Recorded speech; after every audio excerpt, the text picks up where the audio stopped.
KMTV seen chaîne YouTube bu leen di indil ay xibaar yu wóor te leer. yu teg ku nekk am na njëlam mais yaakaar nañ ne tey bii baa njël bi cin bi benn lay nekk mooy benn bokk yaakaar ñëpp ci war a cotiser pour dépense bi mat pour que tey ñu mën a yàkkal lu neex population bi ñoom ñu bénéficier wu ci. loolu la ñuy profiter occasion bi di leen lancer appel pour que ñu ñëw ñu joxante loxo ñu ànd ñu baat campagne pour la coalition Benno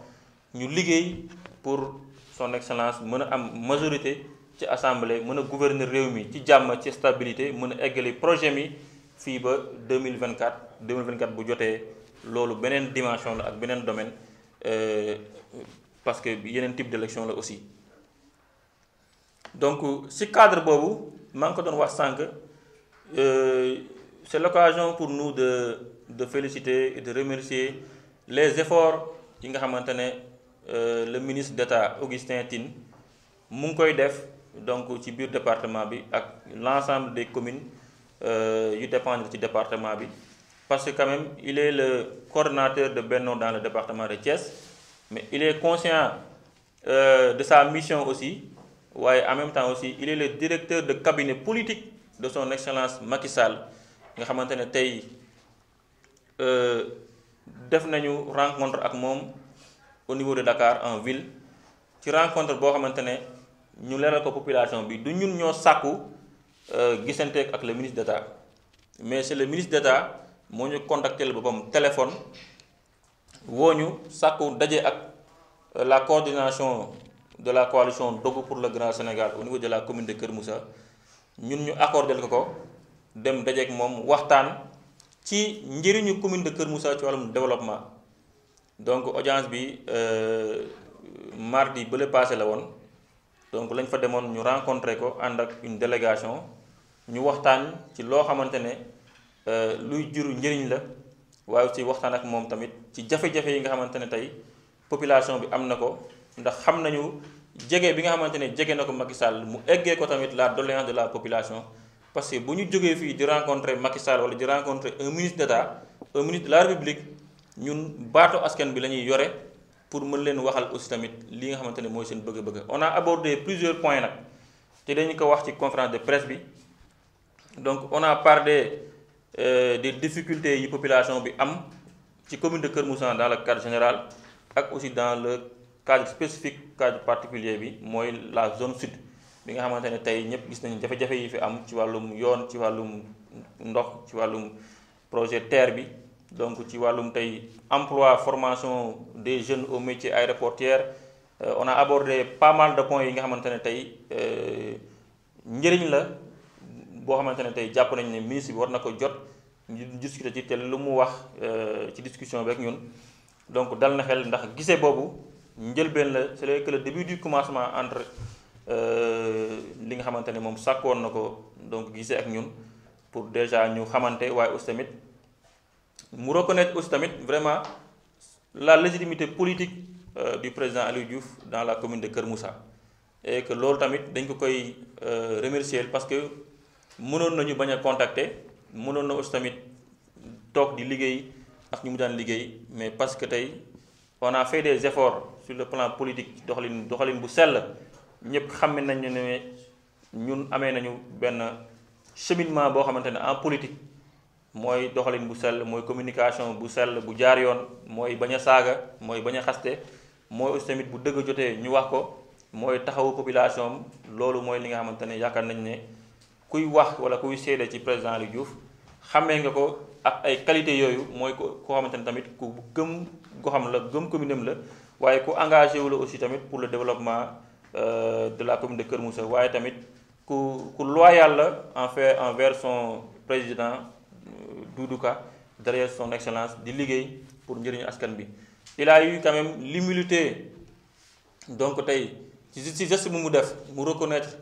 non seulement notre légitimité en politique mais aussi tamit rafetlu aussi tamit suñu doxalin ci wàllum politique te loolu tamit yaakaar nañu tamit ndam la pour ñun du ñu bàkku mais quand même dinañu ko remercier ci conférence de presse bi ñëpp dégg nga xamante ne internautes yëpp ñu ngi koy suivre à travers les réseaux sociaux en direct te moom aussi xam nañ ne dina jot conférence de presse bi pour ñu wax ne que ne ñu kontaan nañu ci vraiment ci initiative ak jéego yu muy def pour que tey mbir yi dox te bu mbir yi doxee population bi moo ciy jëriñu. loolu mooy li nga xamante ne ameewu doon nañ ko wax sànq tamit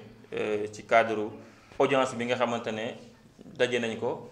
ak le ministre d'État, directeur de cabinet politique du président et par ailleurs le coordonnateur de Benno Bokk Yaakaar dans le département de Thiès mooy mooy le ministre d'État Augustin Tine. Et c'est l'occasion aussi pour nous de convier à tous les partis qui sont dans la coalition Benno de travailler pour le compte de Benno. ñu xam ne paramètres mairie yi jeex na ku nekk tey day dellu këram fexe tey ba nu muy fexe ba kër gi mu jag waaye tamit nu muy fexe tamit ba kër gi togg loo xamante ne tey mooy gën ci askanu Sénégal waaye gën ci askanu Kër Moussa. mooy parti wax naa ko sànq mooy réew mi waaye mooy le parti socialiste parce que parti la bu mag boo xamante ne tey ay mag yu bëri ci commune bi ay PS lañu tey ñu woo leen tey pour ñu mën a gunge la coalition Benno Bokk Yaakaar ñu mën a fexe ak fu waaye mën a nekk rek na voté mu fexe ba ñu votel la liste de Benno Bokk Yaakaar ci élection yi nga xamante ne moom la ñu jóge donc am na aussi un sujet boo xamante ne tey ñun débattre nañ ci longuement avec le ministre mooy le sujet concernant les travaux du train express régional donc bi nga xamante ne dafay jóge Diamniadio war a dem ba AIBD donc débat nañ ci ñun aussi wax nañu ko suñu gis-gis ak li population bu bëgg par rapport ak projet boobu et c'est l'occasion pour nous ñu wax ci parce que boobu ba léegi amuñu woon occasion donc ñu prononcé wu ci publiquement pour liggéeyu TER bi nga xamante ne tey dafa impacter la zone sud de la commune de Kër Moussa ndax am na ay rassemblement yi nga xamante ne tey collectif bi woote woon na ko fi nga xamante ne mooy zone sud te gisuñ ci woon président Aliou Diouf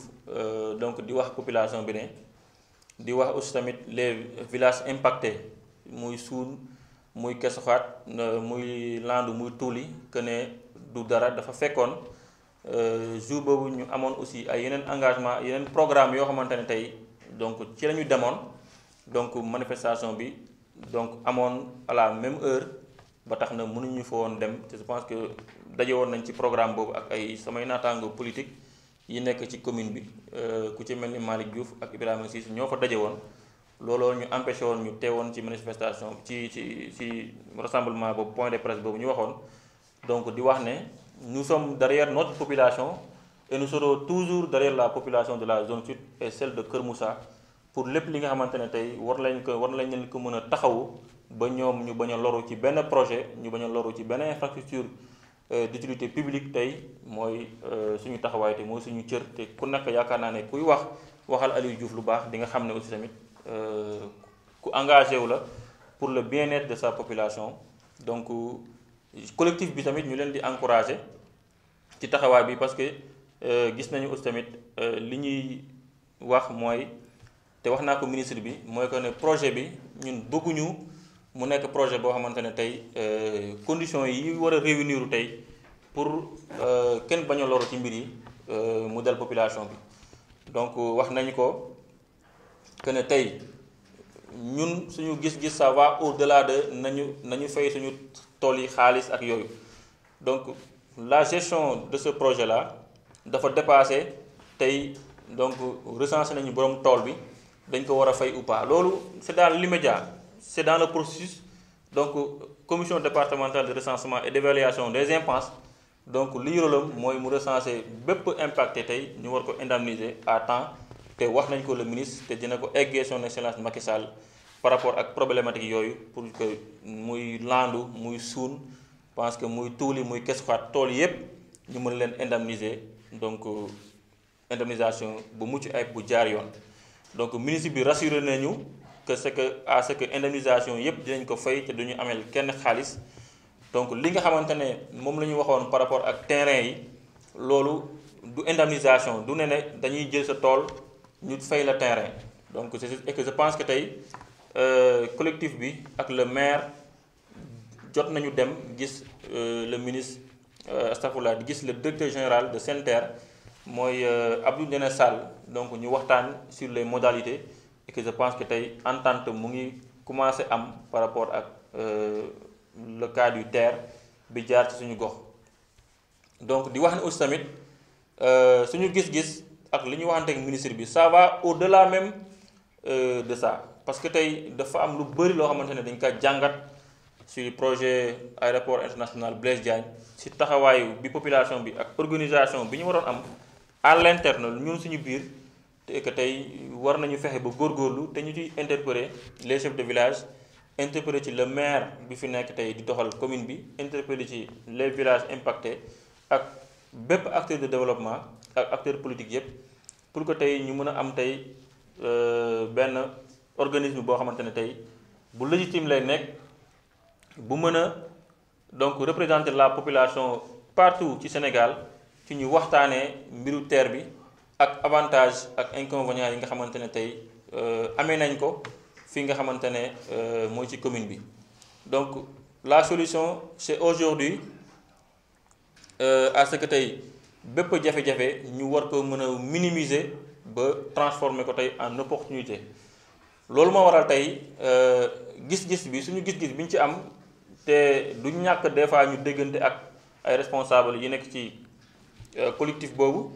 donc ñuy sorante xalaat ci taxawaay bi naka la ñu war a def ba TER bi tey nekk tey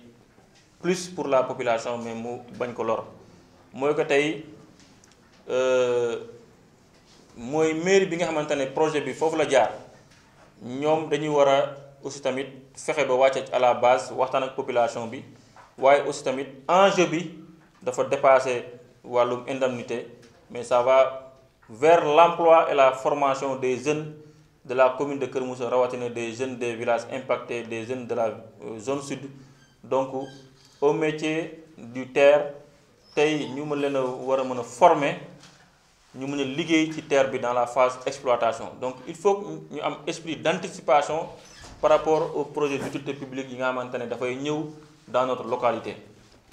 njëlbeenu processus emploi bi dafay commencer ci liggéey bi donc tey à compétence égale la priorité doit revenir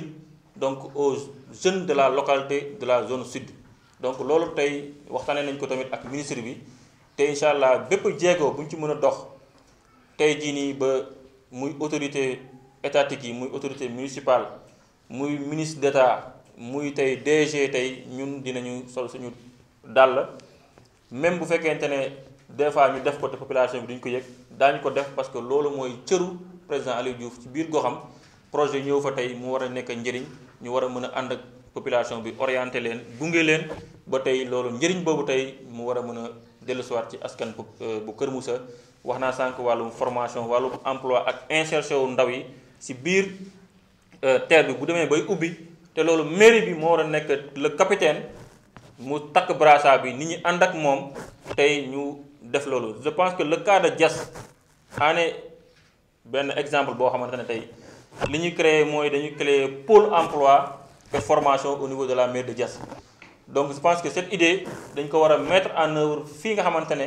mooy commune de Kër Moussa parce que il y a l'aéroport parce que il y a SIMAF bu war a ñëw parce que il y a le TER ñu war a créer pôle emploi ñu def recensement ci village yi nekk ci commune de Kër Moussa yépp ñu jël profilu ndaw yépp ak seen diplôme ak seen ay compétences ñu mën a am base de données boo xamante ne tey donc si profilage boobu ci la ñuy mën a imposer autorités yi ci la ñuy mën a imposer la société d'exploitation du train express régional à ce que tey commune de Kër Moussa dafa abriter projet bi donc tey code du travail dafa am lu mu ci wax waaye tamit accompagnement bi ci war ci wàllum emploi ci wàllum RSE nii ak nii ak ni la ñu bëgg ngeen doxalee ko comme ça population bi gën a gis seen bopp ci projet boobu donc loolu laay lancé appel tey mooy la mairie de Kër Moussa loolu laay lancé appel à tous les acteurs de développement ak collectif bi pour que ñu aller dans le sens de créer un pôle emploi fi nga xamante ne tey mooy commune de Kër Moussa waaye tamit ñu fexe ba am esprit d'anticipation si li war a ñëw ñu teel a préparer ndaw yi ci formation yi nga xamante ne moom la ñuy war a def pour mën a liggéey ci TER bi bu demee ba ubbi donc tey loolu mooy li nga xamante ne tey mooy suñu gis-gis te dinañ ci xar suñu tànk tubéy pour def ay jéego pour que loolu mën a am. donc tey idem tamit pour le cas de l'aéroport tey nga xamante ne dafa war a abriter ay projets yoo xamante ne tey dañ ko war a mettre en œuvre cette année ak année 2023 bi mooy même bu fekkente ne des fois ñu def ko te population bi duñ ko yëg daañu ko def parce que loolu mooy cëru président Aliou Diouf ci biir goxam projet ñëw fa tey mu war a nekk njëriñ ñu war a mën a ànd ak population bi orienté leen gunge leen ba tey loolu njëriñ boobu tey mu war a mën a dellusiwaat ci askan bu Kër Moussa. wax naa sànq wàllum formation wàllum emploi ak insertion wu ndaw yi ci biir terre bi bu demee bay ubbi te loolu mairie bi moo war a nekk le capitaine mu takk brassard bi nit ñi ànd ak moom tey ñu def loolu. je pense que le cas de Diass ane benn exemple boo xamante ne tey li ñu créé mooy dañu créer pôle emploi et formation au niveau de la mairie de Diass. donc je pense que cette idée dañ ko war a mettre en œuvre fii nga xamante ne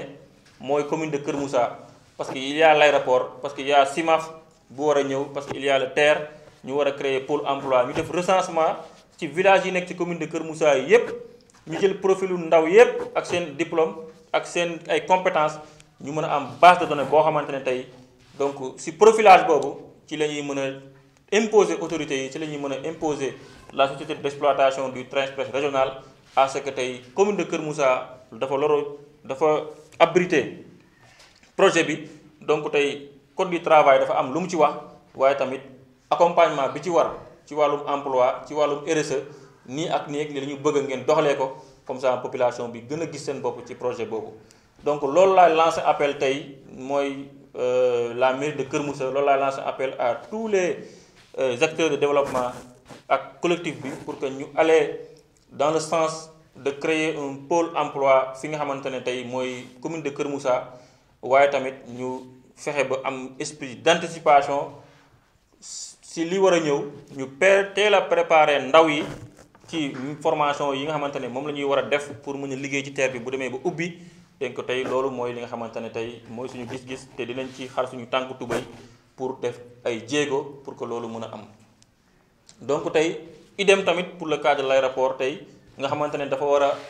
abriter ay projets yoo xamante ne tey dañ ko war a mettre en œuvre cette année ak année 2023 bi mooy la construction d'un centre de maintenance aéronautique mooy tabaxu école internationale au métier de l'aviation civile mooy tey tabax tey ci biir aéroport bi ay hôtel yoo xamante ne tey day abriter tey tourisme yi ak passagers yi donc loolu yëpp dafa nekk benn chaîne boo xamante ne tey warul dagg bu daggee rek askan bi moo ci laru et que loolu tey donc même bu fekkente ne am na des bonnes volontés yu bëgg tey loolu am mais mënul tey jii nii tey mën a réussir te administration bi mooy la mairie tey jëlul les devants donc pour accompagner sa population pour que lay ñu gis seen bopp ci maanaam ci mbir yooyu. bokk na ci aussi tamit li nga xamante ne demande la parce que esprit d'anticipation boobu tamit moom la ñu jàpp ne tey mooy li war ci biir gox bi parce que tey mënuñu comprendre aussi tamit et que loolu waxtaanee nañ ko aussi mooy que ne tey fépp fu terre bi jaar muy agglomération muy commune gis nañ que ne tamit dafa am gare foofu mais on a vu selon li nga xamante ne tey APEX am na ko ci plan mooy dañu gis ay pont kese fi nga xamante ne moom mooy Kër Moussa et que tey ñun li ñu bëgg askan bi yaakaar nañu ñëpp a ngi koy demander mooy que ne au niveau de la commune de Kër Moussa particulièrement au niveau de Landu wala Soun dafa war am gaaru terre gare boo xamante ne tey dafay différent ak gare bi war a am au niveau de AIBD parce que gare bi war a am au niveau de AIBD dafay yóbbu les usagers de l'aéroport dafay yóbbu ay passagers yuy def voyage jël le terre donc en 10 minutes 15 minutes 30 minutes ñu accéder aéroport jël viaduc bi dem embarquement dem wala bu ñu ñibb si ñu jël terre bi mais ñëpp xam nañ ne tey avec l'implantation de l'aéroport ak l'arrivée du terre la commune de Kër Moussa deviendra une nouvelle ville Kër Moussa sera une ville attractive Kër Moussa sera tey benn ville boo xamante ne tey l'environnement socio-économique maanaam tey muy koom-koom muy opportunité muy ay investisseurs donc ñëpp tey dañuy cibler la commune de Kër Moussa parce que fu mu nekkee par rapport à la zone géographique entre Diamniadio Thiès et Mbour ak projet yu mu abrité tey ñëpp dañuy bëgg dëkk si fii. donc nag bu ñëpp dëkk see fii tamit loolu mooy wane que ne tey autorité yi état bi muy APEX aussi tamit dañu war a bàyyi xel tamit soxla askan bi mooy ñu fexe ba au niveau de Soun wala au niveau de Landu mu am gare nga xamante ne tey bépp travailleur bu nekk à Dakar ak ñiy dëkk si fii tey dootuñu soxla dem ba biir aéroport bu ñu fa wàccee aussi tamit ñu war a paas Jakarta wala Kalando bu leen génneewaat aéroport tey jii pour yóbbu leen seen dëkk yi loolu dafay métti population bi. kon tey ñu ngi ñaan donc waa APEX donc tamit di ci interpeller tamit le collectif bi défendre intérêt population impactée par le terre à ce que tamit ñu ànd ñu def ay jéego bind ay lettres def ay demande audience ba ci son excellence Macky Sall waxtaan ak moom à ce que tey ñu mën a implanter gare boobu tey dafay nekk opportunité d'emploi pour population Kër Moussa waaye pour rawatina waa zone sud waaye tamit gare boobu tey tamit dafay tamit permettre tamit ay yeneen emploi indirect yoo xamante ne tey war na faa mën a génn ci bénéfice population de la commune de Kër Moussa. loolu mooy suñu gis-gis ak suñu position par rapport ak terre bi c'est un projet boo xamante ne dañ koy nangu parce que dañuy nangu ne ndogalu yàlla la waaye tamit dañuy nangu ne aussi tamit opportunité pour la commune de Kër Moussa et que cette opportunité dañ ko war a saisir positivement tey ñu absorber projet bi ñu dugal ko ci suñu commune ci intérêt population bi loolu lañ ci amoon lu ñu ci doon wax c'est l'occasion tey ci conférence de presse bi ñu wax ko parce que ñëpp a ngi doon xaar lan mooy suñu position ñun de dañ koy jëlee de façon philosophique de façon positive à ce que tey ñu war a mën a jàppale population bi ba seen indemnité yi ñu fay leen ko waaye tamit ci emploi bi ci liggéey bi ba phase exploitation ñi jël doomu dëkk bi employé leen ñoom ñu mën a dimbali seen ay njaboot dimbali seen ay parents loolu moo ci suñu gis-gis par rapport ak le point concernant le terre. donc benn point moo des mooy maintenant nag par rapport ak la campagne électorale donc tey ak la stratégie bi ñu war adopter pour les législatives donc xam naa ne question yu bëri yu journalistes yi bëggoon a poser sax man répondre naa ko parce que dama xam ne yooyu day ñëw moo tax di wax ne ñun on va battre campagne pour la coalition Benno Bokk Yaakaar parce que mooy suñu kër mooy suñu famille pour ñu wax naa ko sànq ñu voter waaye tamit ñu faire voter la liste pour ñu am majorité à l'Assemblée pour que projet yi réew mi yu nga xamante ne dañ ko war a liggéey pour njëriñu Sénégal wax naa ko sànq wax naa projet de mise en œuvre du hub aérien wax naa sànq yaakaar nañu ne projet terre bi am nañu ay yeneen projet yoo xamante ne tey donc état bi da ko war a mettre en œuvre d'ici 2024 te loolu pour ñu mën ko def bokk na ci tey ñu fexe ba ñu am stabilité ci réew mi ñu bañ a permettre benn opposant boo xamante ne opposition radicale lay mëne tension la bëgg ci réew mi wala xeex tour deret la ñu bëgg ci maanaam ci réew mi pays bi Sénégal di basculer dans l'instabilité loolu tey duñ ko nangu suba moo tax ñu taxaw temm insha allahu rabbi et que dans les prochains jours le candidat Aliou Diouf dina commencer def tournée donc dans les différents villages def pré-campagne def opération majorité à l'Assemblée expliciter nit ñi ñu xam les différents types d'élections waaye njëriñu élection bi ci doxalinu réew mi ëllëg njëriñu réew mi tey ci stabilité ak paix sociale bu mu war a mën a andi ci réew mi donc loolu mooy li nga xamante ne tey ci la ñu jëm. quant à nag on va battre campagne tous ensemble dans la même coalition ñu demandoo dem nappi ji dem wuti ji wala nag dañuy dem tasaaroo donc ku nekk indi mu nekk loo xamante ne tey c'est pas encore défini donc discussion yi amagul mais quoi qu'on puisse dire nous avons retenu qu'ensemble donc nous allons nous battre corps et âme pour donner la majorité à son excellence donc stratégie bi nga xamante ne tey moom lañ ci adopté donc c'est pas une stratégie qu'on va divulguer mais quand même bu moment bi tolluwee rek par rapport à la stratégie daañu jàkkaarloowaat encore ak suñu confrère taskatu xibaar yi ci département wu Thiès ak ci région bi ak fi nga xamante ne tey mooy commune de Kër Moussa ñu wax ne élection yi dinañ ci dem dinañu battre campagne mais nii ak nii lañ koy defee donc loolu c'est pas encore défini li ma mën a wax rek mooy que ne tey Aliou Diouf est avec le président Doudou Ka pour donner à son excellence Macky Sall une majorité confortable à l'Assemblée nationale et que mu ngi ciy woo bépp naataango camarade am ci biir Benno bi moom tamit mu commencé liggéey bi pour que tey ñu mën a am majorité ci réew mi te majorité boobu ci commune bi d'abord la ñu mën a gagné ci village yi la ñu mën a gagné pour que loolu mu mën a am ndax tey ku ne xam ne ne tey réew mi lu waaye wax xam na ne aussi tamit jafe-jafe yi bëri na parce que États-Unis d'Amérique boo fa demee am na ay jafe-jafe en France la même chose un peu partout tey ñi nekk tey di ŋaññe tey régime bi ci doxalin donc tey ñoom bu ñu toogee ci réew mi tamit ëllëg di ko doxal y aura une opposition mais tamit y aura toujours des gens qui seront favorables et des gens qui sont défavorables loolu laa amoon lu may wax 100% amul fenn waaye tamit quoi qu'on puisse dire jéego am na ci réew mi ci doxalin te loolu doon nañu pour ñuy joxe majorité à l'Assemblée donc ñu ngi remercier ñëpp donc di remercier suñuy mbokk yi samay xarit yi journalistes yi di leen féliciter quand même ndax mbir mi duré na tuuti mais kontaan nañu ci seen teewaay di remercier tamit le public derrière di remercier tamit responsable yi nga xamante ne ñoom ñoo ñëw tey bokk ak ñun point de conférence de presse bi di leen jaajëfal di ñaan tamit élection yu ñu jëm ñu dem ci ak jàmm ak salaam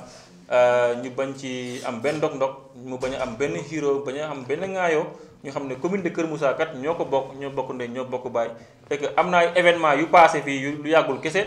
tey firnde na que ne tey ku fi ñaawoo ak sa moromu politicien ndax fal wala falu ëllëg tamit di nga dajeek moom nga rus te Aliou Diouf kat incha allah bëgg na ci carrière politique am ku mu tasal ci naataangoo politique am mu siggi reetaan la ngeen saafoonte xam ne ñoo bokk ndey ñoo bokk baay asalaamaaleykum wa rahmatullah. KMTV seen chaîne YouTube bu leen di indil ay xibaar yu wóor te leer